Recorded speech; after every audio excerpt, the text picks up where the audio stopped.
Hello बच्चों। आज जो है हम लोग क्लास 12th का लास्ट टॉपिक स्टडी करेंगे। और आप जो है एप्लीकेशन आप गॉस थ्योरम आप पढ़ रहे थे, जिसमें कि मैंने 2 एप्लीकेशंस आपको बता दिए थे। अब इसमें जो है लास्ट एप्लीकेशन बचा है, उसको कंप्लीट होने के बाद आपके चैप्टर्स खत्म हो जाएंगे। देन उसके बाद न्यूमेरिकल आपको कराऊंगा। ठीक है, तो लास्ट हेडिंग डालेंगे। नंबर 3 पार्ट है आपका, नंबर 3। यहाँ पे नंबर 3 पार्ट देखें। लास्ट हेडिंग है electric field intensity. Electric field intensity. Electric field intensity. Electric field intensity due to a uniformly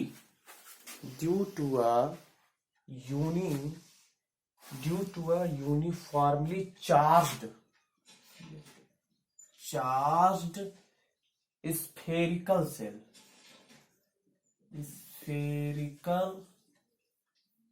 shell। ये हम लोग यहाँ पे स्टडी करेंगे। ये आपका लास्ट हेडिंग है एप्लीकेशन ऑफ गॉस थ्योरम का। ठीक है, नाउ उसके बाद हम लोग जो है यहाँ पर इसके 3 पार्ट और आते हैं। हम लोग इंटेंसिटी ऑफ इलेक्ट्रिक फील्ड तो फाइंड कर रहे हैं, लेकिन हम intensity of electric field due to shell find तो कर रहे हैं, लेकिन किन किन जगहों पर कहाँ कहाँ पे फाइंड कर रहे हैं, इस चीज की हम लोग यहाँ पर स्टडी करेंगे। ठीक है, तो फर्स्ट ऑफ ऑल यहां पर हम लोग ये देखेंगे कि सबसे पहले फील्ड आउटसाइड द सेल कहां निकालेंगे। Number 1 field, FIELD, field outside the shell. हम लोग शेल के बाहर फील्ड को फाइंड करेंगे। ठीक है, तो उससे पहले हम यहाँ पे इसको डायग्राम को बनाते हैं, जरा ध्यान से देखिएगा। देन उसके बाद हम लोग यहाँ पे देखिए शेल और स्फीयर में अंतर क्या होता है, पहले उसको समझ लीजिए। शेल क्या होता है या स्फीयर क्या होता है। जो शेल होता है वो हालो होता है। जैसे टेनिस की जो बॉल होती है वो अंदर से क्या होती है, हालो होती है। जबकि क्रिकेट की जो बॉल होती है वो स्फेरिकल होता है। टेनिस की बॉल भी स्फेरिकल होता है, लेकिन जो क्रिकेट की बॉल होती है वो सॉलिड स्फीयर होता है, और जो टेनिस की बॉल होती है वो हॉलो स्फीयर होता है। तो जो हॉलो स्फीयर होता है वही हमारा शेल कहलाता है। अब इस शेल के ऊपर हमने क्या दिया है, पॉजिटिव चार्ज दिया है। कैसा चार्ज दिया है, ध्यान से देखेंगे, पॉजिटिव चार्ज दिया है। अगर हम इसके ऊपर पॉजिटिव चार्ज देते हैं तो हमारा गॉस थ्योरम ये कहता है कि ये जो पॉजिटिव चार्ज होना चाहिए किसी भी बॉडी के ऊपर, वो किसी क्लोज सरफेस के अंदर बंद होना चाहिए। तो अपनी तरफ से हम क्या करेंगे, यहां पर एक इमेजिनरी सरफेस को ड्रा करेंगे, जिसे हम लोग गॉसियन सरफेस कहते हैं। ये इमेजिनरी सरफेस है, that is called Gaussian surface. ये आपका क्या है, गॉसियन सरफेस कहलाता है। अब ये सेंटर हो गया, सेंटर से ये कैपिटल R रेडियस हो गया, और यहां सेंटर से ही स्मॉल r डिस्टेंस पर, ये सेंटर O हो गया, सेंटर O से स्मॉल r डिस्टेंस पर इस गॉसियन सरफेस पर हमने एक सेगमेंटल पार्ट ले लिया, जो पीछे आपको बताता आया हूं। एक सेगमेंटल पार्ट ले लिया, और उससे इलेक्ट्रिक फील्ड हमारी कहां जाएगी, आउटवर्ड जाएगी। और इलेक्ट्रिक फील्ड आउटवर्ड जाएगी तो ये E हो जाएगा, और इसका एरिया वेक्टर जो DA वेक्टर होगा वो भी आउटवर्ड होगा। और इसको हम लोग पॉइंट P कंसीडर कर लेते हैं कि यह क्या है, पॉइंट P हो गया। और इस पे जो चार्ज है वो क्या है, +Q हो गया, और इसका नाम वही है गॉसियन सरफेस। इसको हम लोग गॉसियन सरफेस लिख सकते हैं, कहीं भी लिख देते हैं, यहां लिख देते हैं। इसका नाम जो है गॉसियन सरफेस है। ये क्या हो गया, गॉसियन सरफेस हो गया।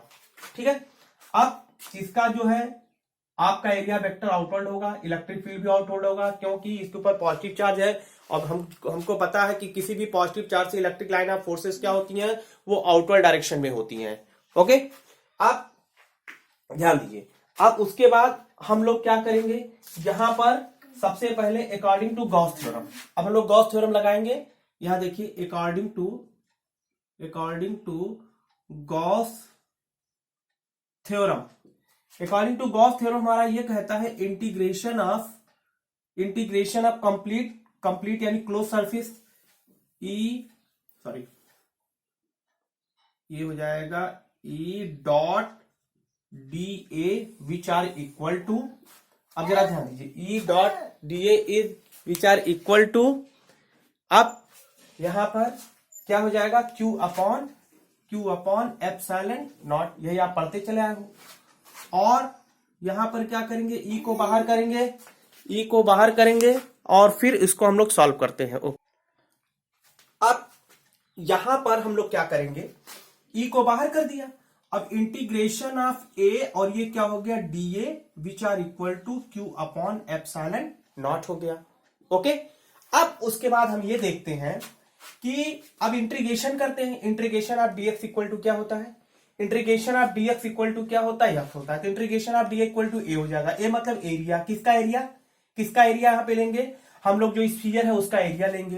तो और आप करके लिख सकते हैं ई इंटू, क्या लिख सकते हैं, ई इंटू इसका एरिया कितना हो जाएगा, 4 pi r square equal to q upon epsilon not.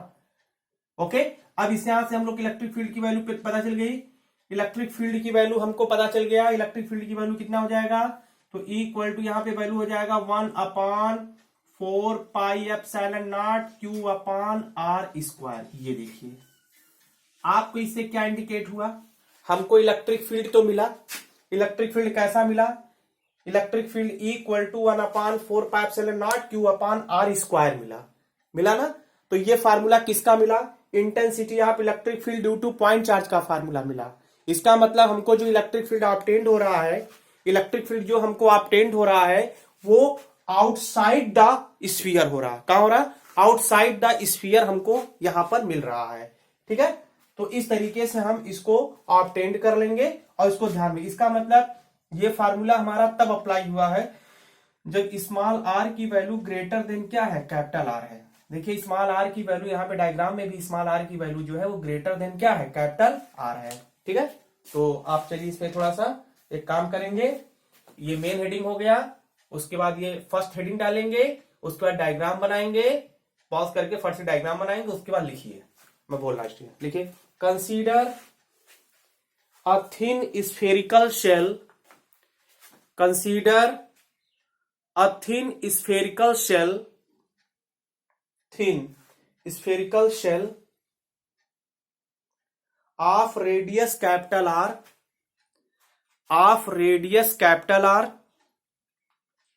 with center O,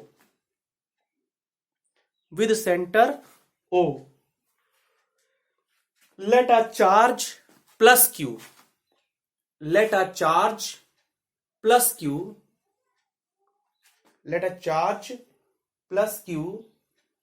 distributed uniformly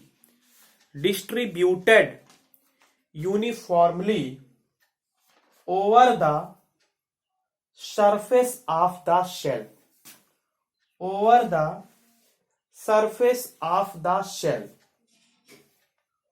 line change। देखिए टू कैलकुलेट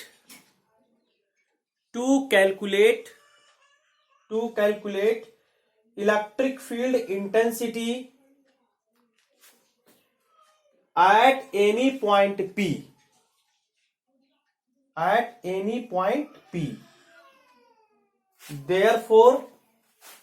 देयरफॉर के बाद पॉज करके नोट कर लिए, according to Gauss theorem integration of d A dot d A equal to q upon epsilon, ये पूरा complete note कर लीजिए। ओके, चलिए अब जरा ध्यान दीजिए, यहां पर ध्यान देंगे, एक मिनट।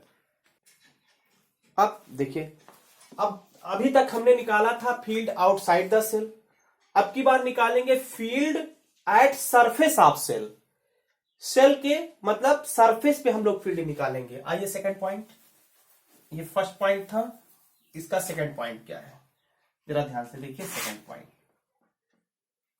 आउटसाइड द सेल है, field at surface of the cell, field at surface of the cell, surface of the shell।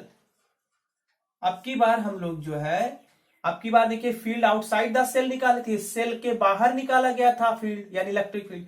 अब यही पॉइंट पी इसके सरफेस पे अगर आ जाता है, अगर पॉइंट पी सरफेस पे आ जाएगा तो उस कंडीशन में इलेक्ट्रिक फील्ड क्या होगी, इस चीज को हम लोग फाइंड करेंगे। ओके, तो सबसे पहले अगर लिखेंगे इफ, यहां पे मैं लिख रहा हूं if point p lies on the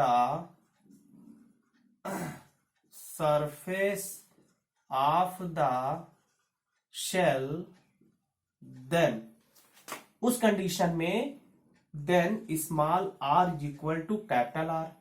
तो सो दैट फार्मूला क्या था, equal to 1/4 pi epsilon naught q upon r square, r माने स्मॉल आर स्क्वायर, तो यहां पर स्मॉल आर की जगह क्या लिख देंगे, कैपिटल आर लिख देंगे। ओके, और सुनिए बट अगर सरफेस पे है तो उसकी क्या होगी, सरफेस चार्ज डेंसिटी होगी कि नहीं। अगर सरफेस पे कोई चीज लिखते हैं तो उससे सरफेस पे क्या होता है, सरफेस चार्ज डेंसिटी होता है कि नहीं होता है। अगर सरफेस चार्ज डेंसिटी होता है तो उसको भी हम कंसीडर करेंगे, but sigma equal to q upon A होता है, sigma equal to q upon, तो सिग्मा इक्वल टू क्यू और अपॉन क्या हो जाएगा 4 pi capital R square. Capital R square मतलब हम क्योंकि सरफेस पे फाइंड कर रहे हैं इसलिए हम लोग यहाँ पे करें, यहाँ किनारे आइए करते हैं, यहाँ पे यहाँ देखिए, बट यहां से हम लोग क्या करेंगे,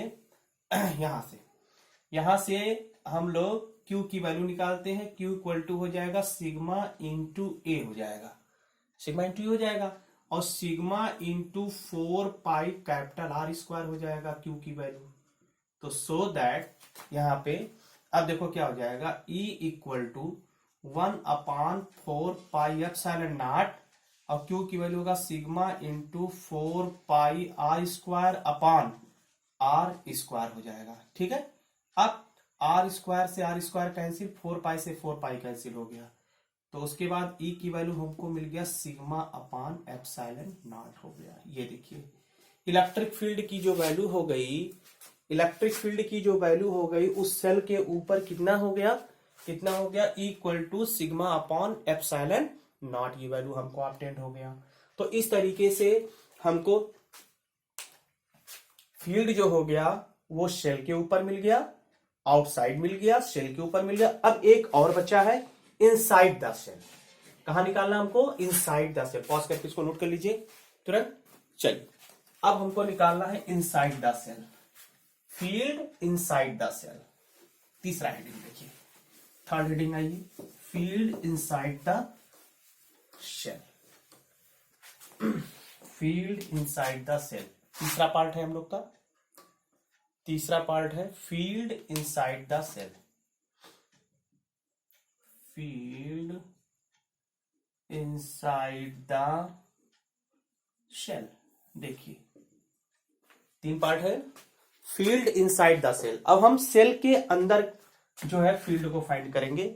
यहां पर देखिए किस तरीके से हम लोग फाइंड करें। जैसे मान लीजिए हमारा ये शेल था, वो ध्यान से समझिए, अब तक आउटसाइड निकाला, सरफेस पे, अब इनसाइड, इनसाइड क्या करेंगे हम, इस तरीके से एक गॉसियन सरफेस को ड्रा कर लेंगे। ओके, लेकिन हमारा चार्ज तो आपकी बार बाहर ही है ना, ध्यान से समझिए बेटा, ये चार्ज हमारा कहाँ है, प्लस क्यू, बाहर ही तो है, बाहर का मतलब सरफेस पे है, बाहर इन सेंस मतलब सरफेस पे है, इस तरीके से। और अब की बार यहां पर हम लोग का जो है, सिंपली वी नो दैट ये हम लोग का कैपिटल आर था ही सरफेस से, ये सेंटर ही था। अब की बार गॉसियन सरफेस जो है, हमने ये जो सरफेस है जिस पे हमने चार्ज क्यू दिया है, यूनिफॉर्मली डिस्ट्रीब्यूटेड है, उसके अंदर हम इलेक्ट्रिक फील्ड को फाइंड करेंगे। फर्स्ट ऑफ ऑल हम लोग क्या करेंगे, वही गॉसियन सरफेस ड्रा कर दिया, और इस पर एक पॉइंट फिर हमने ले लिया इनसाइड, ये यहां पर पॉइंट हमने पी ले लेते हैं, ठीक। और इससे जो इलेक्ट्रिक फील्ड होगी ये बताइए आउटवर्ड जाएगा, बोलिए, इलेक्ट्रिक फील्ड आउटवर्ड ही रहेगा। और ये जो है वहां पे पी लिए थे, यहां पर इसको आप पी डैश ले लीजिए, ये पी डैश हो गया, ठीक। और ये स्मॉल आर हो गया, लेकिन ये स्मॉल आर जो है आपकी सरफेस के अंदर तक का डिस्टेंस हो गया, सेंटर हो गया। और इसकी जाहिर सी बात है इसका जो एरिया वेक्टर होगा, यहाँ पे बाहर दिखा देते हैं, इसका जो एरिया वेक्टर होगा वो डी ए वेक्टर बाहर ही रहेगा और इलेक्ट्रिक फील्ड यहाँ पर बाहर हो जाएगा। ठीक है, और पॉइंट पी हो गया, वो स्मॉलर एलिमेंट हो गया, और ये जो है सरफेस एस हो गया, और ये भी आपका क्या है, गॉसियन सरफेस हो गया। क्या हो गया, गॉसियन क्या हो जाएगा, सरफेस हो जाएगा। ये भी आपका क्या हो गया, गॉसियन सरफेस हो गया। क्लियर हो गई बात।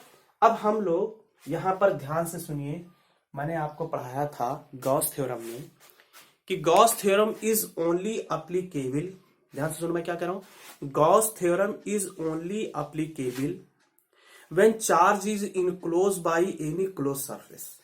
चार्ज जो है किसी क्लोज सरफेस से इनक्लोज होगा तभी गॉस थ्योरम एप्लीकेबल होगा, अदरवाइज एप्लीकेबल नहीं होगा।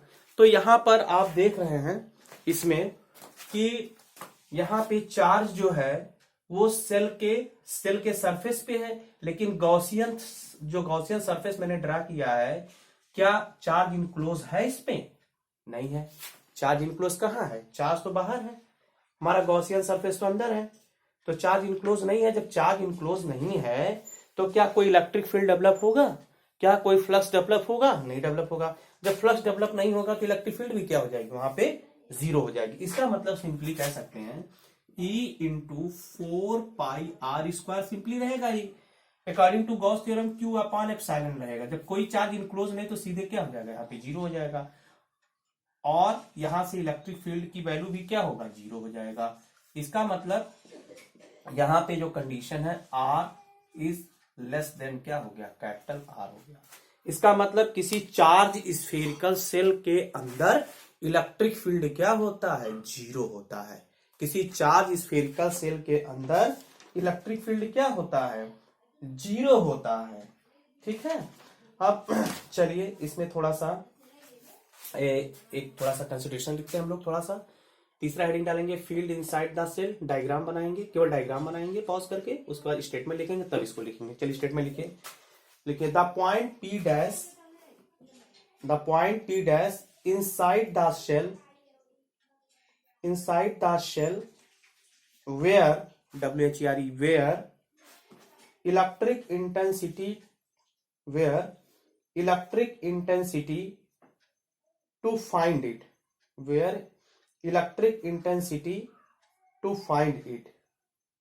full stop, line change लिखिए, Gaussian surface is the surface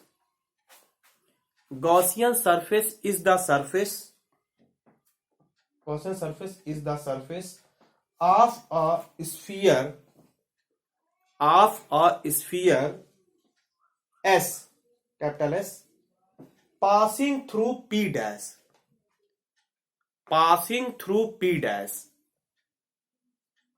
and with center at O, full stop, the radius of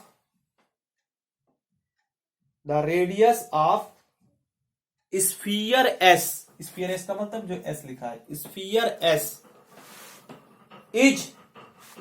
S is उसी लाइन में लिखिए R is less than capital R। therefore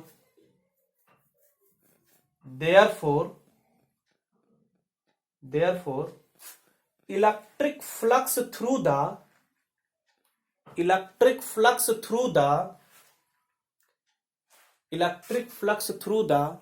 Gaussian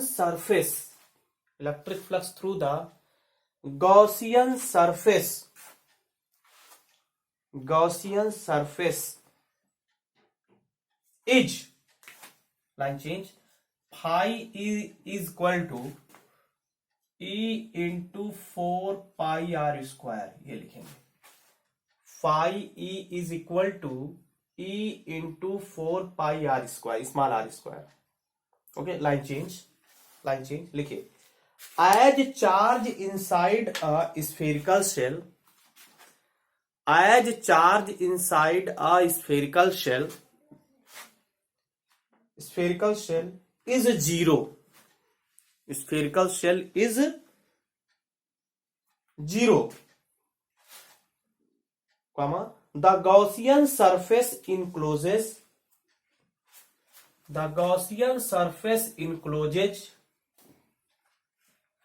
no charge, therefore, अब इसको note कर लीजिए, pause करके, okay.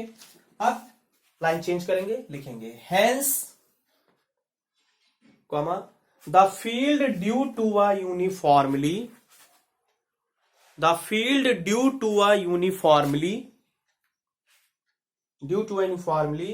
charged spherical shell is zero, charged spherical shell is zero at all point inside the shell,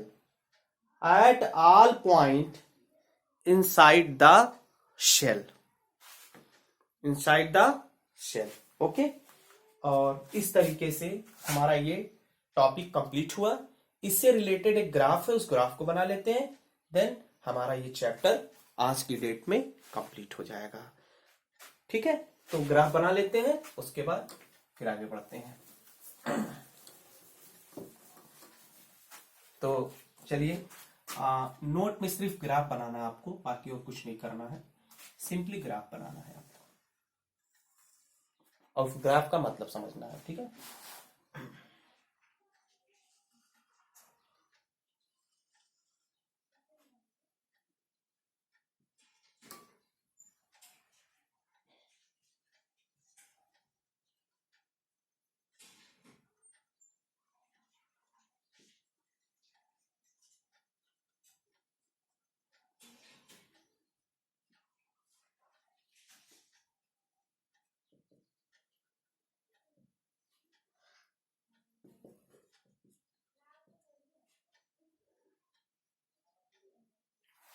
चल अब ये ग्राफ क्या indicate कर रहा है, आप हमको बताइए। पहली बात तो हमने जो ग्राफ खींचा है, इलेक्ट्रिक फील्ड ई और डिस्टेंस आर के बीच का ग्राफ है।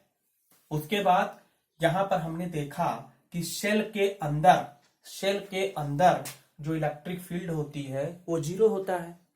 तो इसलिए यहां पर देखिए, कोई भी ग्राफ ना तो ओरिजिन से गया ना कहीं से मिला आपको, इसलिए यहां पर एकदम खाली मिलेगा।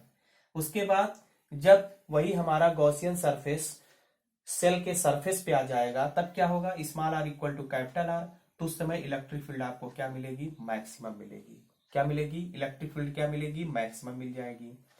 ठीक है, अब हमारा जो है इनसाइड से आउटसाइड की तरफ जा रहा हूं। पहले हमारा गॉसियन सरफेस सेल के अंदर था, अब सरफेस पे आ गया, सरफेस के बाहर। अब जब सरफेस के बाहर जाएंगे तो क्या करेगा, जैसे जैसे हम लोग सेंटर से दूर जाएंगे, उसी तरीके से हमारा इंटेंसिटी ऑफ इलेक्ट्रिक फील्ड क्या होगा, डिक्रीज होगा। ये ग्राफ क्या होगा, देखिए डिक्रीज को बता रहा है कि डिस्टेंस बढ़ेगा, इलेक्ट्रिक फील्ड घटेगा।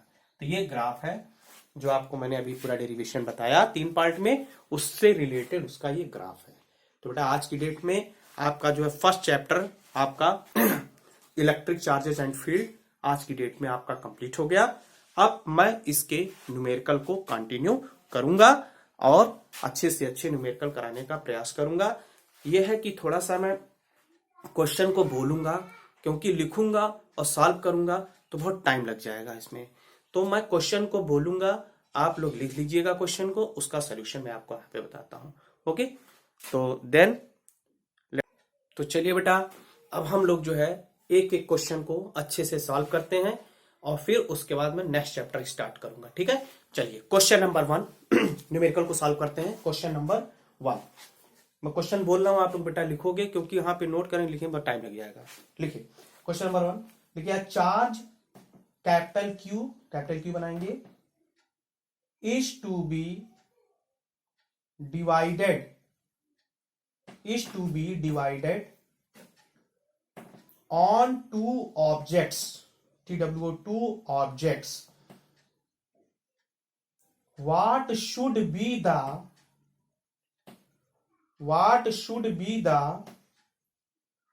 values of the charges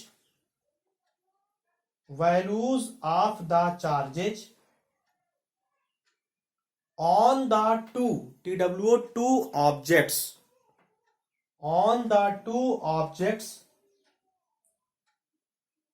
so that the force between the objects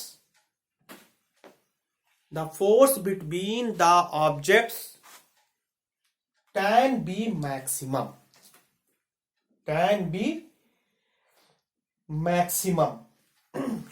देखिए बहुत ही अच्छा क्वेश्चन है कि देखिए इसमें ये है सॉल्यूशन, इसमें गिवन ज्यादा कुछ नहीं है। सॉल्यूशन क्या, ध्यान से बेटा बहुत समझिए। जैसे मान लीजिए कोई कैपिटल क्यू चार्ज है, उसको दो पार्ट में डिवाइड किया गया, ठीक है, दो पार्ट में डिवाइड किया गया, यानी दो यहां ऑब्जेक्ट्स हैं उनमें डिवाइड किया गया दोनों चार्ज को। मान लीजिए एक चार्ज को हमने क्यू किया तो रिमेनिंग कितना हुआ, क्यू माइनस क्यू हुआ कि नहीं, हमने दो पार्ट में डिवाइड कर दिया। कैपिटल क्यू किसी ऑब्जेक्ट के ऊपर चार्ज है, उसको हमने दो पार्ट में डिवाइड किया। इसने ये नहीं कहा कि आधा आधा डिवाइड किया, उसने कहा डिवाइड किया। तो डिवाइड किया तो मान लीजिए क्या हुआ, एक पार्ट हमने क्यू किया तो रिमेनिंग कितना हुआ, क्यू माइनस क्यू हो गया, ठीक है। तो आपसे ये पूछ रहा है क्वेश्चन में कि force between objects can be maximum, मतलब वह चार्ज की वैल्यू क्या होनी चाहिए, what should be the value of charge की वैल्यू क्या होनी चाहिए जिससे कि दोनों के बीच लगने वाला जो फोर्स हो मैक्सिमम हो। तो मान लीजिए हमारा ये ऑब्जेक्ट हो गया ये, और ये हमारा दूसरा ऑब्जेक्ट हो गया, ओके। इनके बीच की डिस्टेंस हम लोग ले लेते हैं r, गुलामसला लगाते हैं, F equal to 1/4 pi epsilon naught Q1 Q2 upon r square, यही होता है, ठीक है। अब उसके बाद देखिए थोड़ा सा यहां पे मैक्सिमा और मिनिमा का कॉन्सेप्ट आता है। मैक्सिमा मिनिमा का कॉन्सेप्ट का मतलब होता है कि dF बाई dQ, यहां पे लिखेंगे मैक्सिमा और इसकी वैल्यू क्या करेंगे, 0।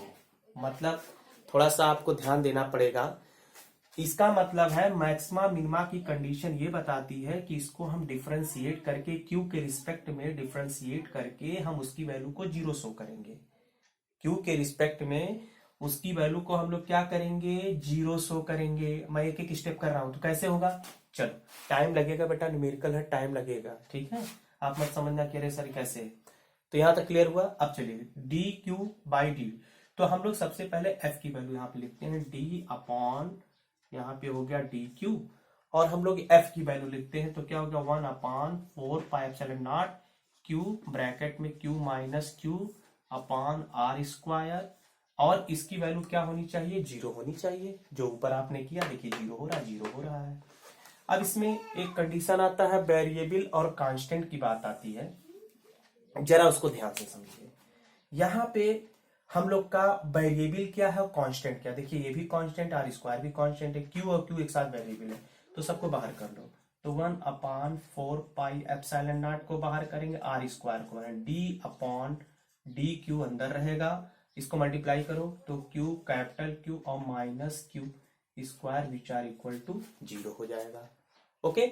अब देखो बेटा इधर ये मल्टीप्लाई में उधर जाके 0 हो जाएगा कि नहीं, डिवाइड में जाएगा और डिवाइड होकर फिर 0 हो जाएगा, तो क्या बचा, implies that d upon d q capital q minus q square equal to 0 हो जाएगा। आप जरा ध्यान दीजिए, अब इसको हम जो क्या करेंगे क्यू के रिस्पेक्ट में, देखिए बच्चों क्यू के रिस्पेक्ट में हम लोग क्या करेंगे, इसको डिफरेंशिएट करेंगे, तो क्यू से क्यू कैंसिल हो गए तो क्या जाएगा, क्यू माइनस ये पावर रूल चलेगा, ये 2 आगे आ जाएगा और ये 2 में से 1 माइनस होगा, q which are equal to 0। तो यहां से आप हमको बताइए, तो बताइए 2q equal to capital Q होगा, तो यानी q equal to q by 2 हो जाएगा। ये देखिए हम लोग का ये आंसर आ गया। इसका मतलब ये क्या इंडिकेट हो रहा है, इसका मतलब ये इंडिकेट हो रहा है कि अगर जिस चार्ज को हमने डिवाइड करके यहाँ पे ऑब्टेन यानी जो q है, इस q की वैल्यू कैपिटल क्यू बाई 2 रहेगा, तभी इन दोनों चार्जेस के बीच में मैक्सिमम फोर्स लगेगा। तो ये मैक्सिमम और मिनिमा से रिलेटेड क्वेश्चन था, इसलिए हमने कहा इसको कराना बहुत जरूरी था, इसलिए मैंने आपको करा दिया। इसको नोट करिए और फिर मैं आगे बढ़ता हूं। ओके, पॉज करके नोट करिए। चलिए अगला क्वेश्चन आते हैं, हम लोग पॉज करके नोट कर लेंगे। चलिए टाइम वेस्ट नहीं करेंगे, अगला क्वेश्चन आते हैं। अब जरा देखिए, अगला क्वेश्चन है यहाँ पे, बहुत ही ध्यान से इस क्वेश्चन को समझेंगे बेटा, बहुत ही इंपॉर्टेंट क्वेश्चन है और हमारे एनसीईआरटी का क्वेश्चन है। लिखिए, लेकिन उसके कॉन्सेप्ट को समझ में आना चाहिए। अगर उसका कॉन्सेप्ट नहीं समझ पाए तो आप इस क्वेश्चन को नहीं कर सकते हैं। क्वेश्चन ये लिखिए, suppose the spheres A, capital A, and B, suppose the spheres capital A and capital B in identical size, in identical size, full stop, a third sphere of same size, third sphere of same size, third sphere of same size but uncharged is brought in contact with the is brought in contact with the first, comma, then brought in contact with the second,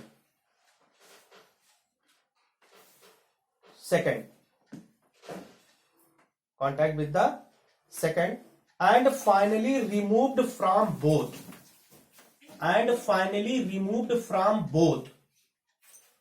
what is the new force of repulsion?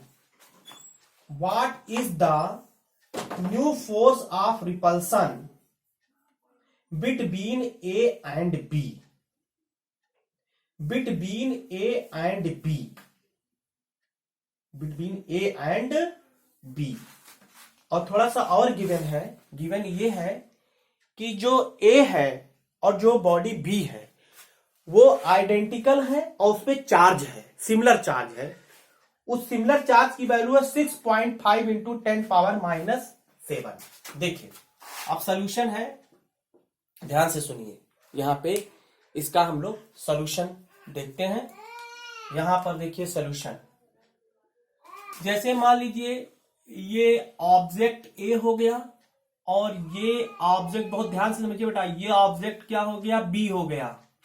इस पर similar charge है, ये मैंने आपको अभी बताया, इस पर चार्ज दिया है, सिमिलर चार्ज है और उस चार्ज की वैल्यू भी दिया है, उस चार्ज की वैल्यू भी क्या है, दिया है। ठीक है, उस चार्ज की यहां पर वैल्यू भी क्या है, दिया गया है। अब चार्ज की वैल्यू क्या दिया है उसको ध्यान से समझेंगे। यहां चार्ज की जो वैल्यू दिया है वो दिया है 6.5 इंटू 10⁻⁷ कूलम दिया है। लेकिन एक अनचार्ज बॉडी है यानी सी, ध्यान से समझिए, एक अनचार्ज बॉडी सी है, इसके ऊपर कोई चार्ज नहीं है। तो मैंने आपको बताया था चार्ज का मतलब ये मत समझिएगा कि मतलब अनचार्ज है, इस समय इसमें कोई भी चार्ज नहीं है। लेकिन हमने आपको रीडिस्ट्रीब्यूशन के बारे में बताया था। रीडिस्ट्रीब्यूशन ये कहता है, उसने कहा कि पहले बॉडी ए को थर्ड बॉडी से टच कराया, उसके बाद सेकंड बॉडी से टच करा करके फिर दोनों को एक दूसरे से दूर रख दिया। तो ए को पहले हम सी से टच कराएंगे। देखिए यहां पर ए को इसके पास में लाएंगे, इसके पास में लाइए, ये देखिए टच कराया, ध्यान से देखिए, ए से टच कराया और टच कराने के बाद इसको रिमूव करिए।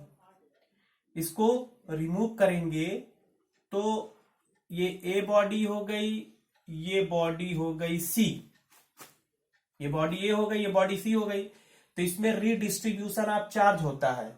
रीडिस्ट्रीब्यूशन ऑफ चार्ज ये कहता है कि आधा आधा चार्ज डिवाइड हो जाएगा। टच करने के बाद जब उसको अलग करेंगे तो आधा आधा चार्ज डिवाइड, यानी Q/2 इस पर भी आ जाएगा और Q/2 इस पर भी आ जाएगा। ओके, नाउ फाइनली उसके बाद कह रहा है कि सी को बी से टच कराया। अब देखिए सी को हम बी के पास ले गए, इसी सी को हम बी के पास ले गए। देखिए स्ट्रक्चर समझिए, ये देखिए हम C को ले गए Q/2, यही है हमारे पास Q/2। ओके, अब पहली बात अलग करने से पहले आप हमको ये बताइए कि what is the total charge in this combination. तो टोटल चार्ज क्या होगा, Q plus Q/2 is equal to 3Q/2, ये टोटल चार्ज हुआ, टोटल चार्ज हुआ। अब इन दोनों को सेपरेट करो।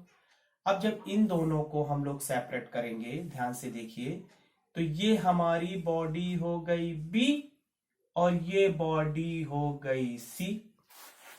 तो रिडिस्ट्रीब्यूशन ऑफ चार्ज चलेगा। रिडिस्ट्रीब्यूशन ऑफ चार्ज का कॉन्सेप्ट क्या है, आधा आधा फिर डिवाइड होगा। ये तो हमने आपको टोटल चार्ज निकाल लिया दोनों पर कंबाइंड फॉर्म में, तो आधा कितना होगा बताइए, 3Q/4 इस पर हो जाएगा और 3Q/4 इस पर हो जाएगा। जब आधा डिवाइड करोगे तो कितना होगा, 3Q/4 इस पे हो जाएगा और 3Q/4 इस पर हो जाएगा। ठीक है, अब एक बार मैं और क्वेश्चन को पढ़ता हूं, उसके बाद ध्यान से आप देखिए, मिला लीजिए।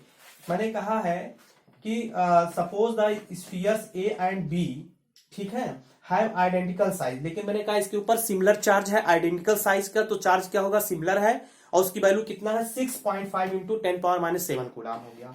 ठीक है, सिमिलर साइज। और थर्ड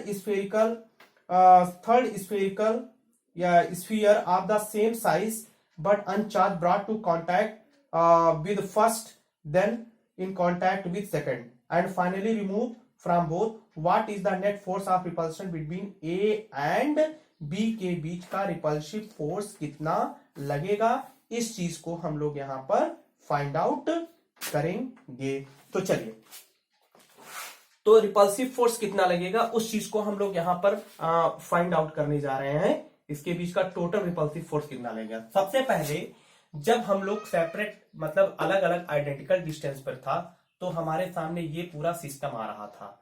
ये सिस्टम आने का मतलब है कि इसके बीच जो लगने वाला फोर्स था वो कितना था, F इक्वल टू कितना होगा, 1/4πε0 कितना हो जाएगा, Q स्क्वायर अपान क्या हो जाएगा, R स्क्वायर हो जाएगा। Q स्क्वायर अपान कितना हो जाएगा, R स्क्वायर होगा। लेकिन अब हमसे ये कह रहा है कि अब बताइए जब A और B के बीच का कितना डिस्टेंस होगा, A और B के बीच में कितना यहां पर फोर्स लगेगा, उसके बीच के डिस्टेंस को हम लोग को फाइंड करना है। एक चीज और हम यहां बताना चाहेंगे क्वेश्चन में, जो कि मतलब थोड़ा सा दूसरे क्वेश्चन से रिलेट करके दिया गया है, वो ये है कि इनिशियली इनके बीच जो लगने वाला फोर्स है, मेरी बात जरा ध्यान से सुनिएगा, इनिशियली इनके बीच जो लगने वाला फोर्स है, यानी ए और बी के बीच लगने वाला जो फोर्स है, ये भी दिया है। और वो कितना दिया है, ये दिया है आपका वैल्यू 1.5 इंटू 10⁻⁻2, इतना दिया है। कितना दिया है, 1.5 इंटू 10⁻⁻2 न्यूटन का फोर्स इनिशियली इनके बीच का दिया गया है। अब बताइए तो F डैश कितना हो जाएगा, ए और बी के बीच का। तो ए और बी का सिमिलर डिस्टेंस पे लेंगे तो ए और बी का कितना होगा, 1/4πε0 Q/2 इंटू 3Q/4 अपान R स्क्वायर हो जाएगा। ठीक है, यहां पे ध्यान से समझिए, क्लियर। अब इधर आ जाइए, तो F dash is equal to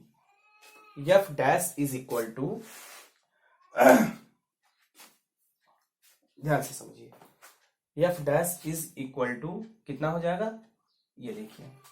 अब इधर देखिए, यहां पे जो है इसको अगर हम सॉल्व करते हैं तो ये होगा 8 यानी 3/8 और इंटू 1/4πε0 क्यू मिलकर के क्या होगा, Q square upon R square.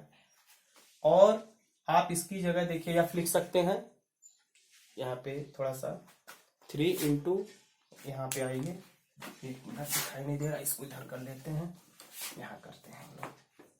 यहाँ देखिए, तो यहाँ पर देखिए F dash is equal to, यहाँ देखिए कितना हो जाएगा, 1/1 मिनट, यहाँ पर ये होगा 4 2 जा 8 यानी 3/8 into 1/4πε0 Q square upon R square which are equal to F dash 3/8 into, ये इनिशियली कितना फोर्स है, 1.5 इंटू 10⁻⁻2 है। इनिशियली इतना ही तो फोर्स है। अब इसको आप सॉल्व कर लीजिए, तो F dash is equal to, देखिए ये होगा ये हो जाएगा 15 3 जा 4.5/8 into 10⁻⁻2 which are equal to. हो गया भाई, सॉल्व आप ही को करना है। तो इसको जब आपने आपस में मल्टीप्लाई किया या जो डिवाइड किया तो करीबन आ जाएगा, मैं आपको डायरेक्ट बता दे रहा हूं, 5.7 इंटू 10⁻³ न्यूटन आ जाएगा। 5.7 इंटू 10⁻³ न्यूटन यहाँ पे सॉल्व करने पर आएगा। ठीक है, तो ऐसा है। यहां पर जो है एक बार और समझ लीजिए, इसको हम दो तरीके से भी कर सकते हैं। जैसे इनके बीच का अगर फोर्स हमको दिया है, देखिए फोर्स जो हम लोग को दिया है कितना दिया था, 1.5 इंटू 10⁻⁻2 न्यूटन दिया था। अब वही अनचार्ज बॉडी को टच कराया, उसको अलग किया, ये पूरा कंडीशन स्ट्रक्चर आपके दिमाग में होना चाहिए। समझ लीजिए फिर से, दो बॉडी हैं, इन पे सिमिलर चार्ज है और चार्ज की वैल्यू भी दिया है। वैल्यू से भी हम निकाल सकते हैं, उनके बीच के फोर्स से भी निकाल सकते हैं। चार्ज की वैल्यू क्वेश्चन में दिया है 6.5 इंटू 10⁻⁻7 कूलम दिया है, इससे भी हम वैल्यू को निकाल सकते हैं। और दूसरी बीच इनके बीच लगने वाला जो फोर्स है वो भी दिया है, तो उससे भी हम निकाल सकते हैं। तो हमने क्या किया, सबसे पहले इनके बीच कूलम्ब लॉ लगा लिया। ए और बी के बीच में कूलम्ब लॉ लगाया। कूलम्ब लॉ लगाया, फार्मूला क्या होता है, F = 1/4πε0 Q² लगाया। और इस पूरे फोर्स की वैल्यू कितना दिया, 1.5 इंटू 10⁻⁻2 न्यूटन दिया गया। ठीक है, उसके बाद हमने क्या, अनचार्ज बॉडी है, सी अनचार्ज बॉडी है, इसको सबसे पहले हमने क्या किया, ए को अनचार्ज बॉडी सी के साथ टच कराया। इसके ऊपर तो चार्ज क्यू था ना, इसके ऊपर चार्ज क्या था, क्यू ही चार्ज था। अब इससे क्या करेगा, अपना डिस्ट्रीब्यूट करेगा चार्ज, आधा चार्ज सी को दे देगा, तो सी को देगा तो Q/2 हो गया, Q/T हो गया। ठीक, उसके बाद फिर सी को फिर बी से टच कराया, सी को बी से टच कराया, बी पे चार्ज पहले से क्यू था, सी पर Q/2 हो गया, तो कंबाइंड फॉर्म कितना हो गया, 3Q/2 हो गया। अब फिर इसको हम क्या करेंगे, सेपरेट करेंगे। सेपरेट इसलिए करेंगे तभी तो डिस्ट्रीब्यूशन ऑफ चार्ज को शो करेगा। सेपरेट किया तो क्या हो गया, 3Q/4 हो गया, इस पे 3Q/4 हो गया। अब उसके बाद क्या करेंगे, 3Q/4 हो गया। तो अब हमको पूछ रहा कि बताइए, अब जब आपस में आपने सेपरेट किया, रिडिस्ट्रीब्यूशन ऑफ चार्ज हो गया, तो ए और बी के बीच में कितना फोर्स लगेगा, तो F डैश कर लेते हैं 1/4π, इसको Q1 मान लेते हैं, इसको क्या मान लेते हैं, Q2 मान लेते हैं।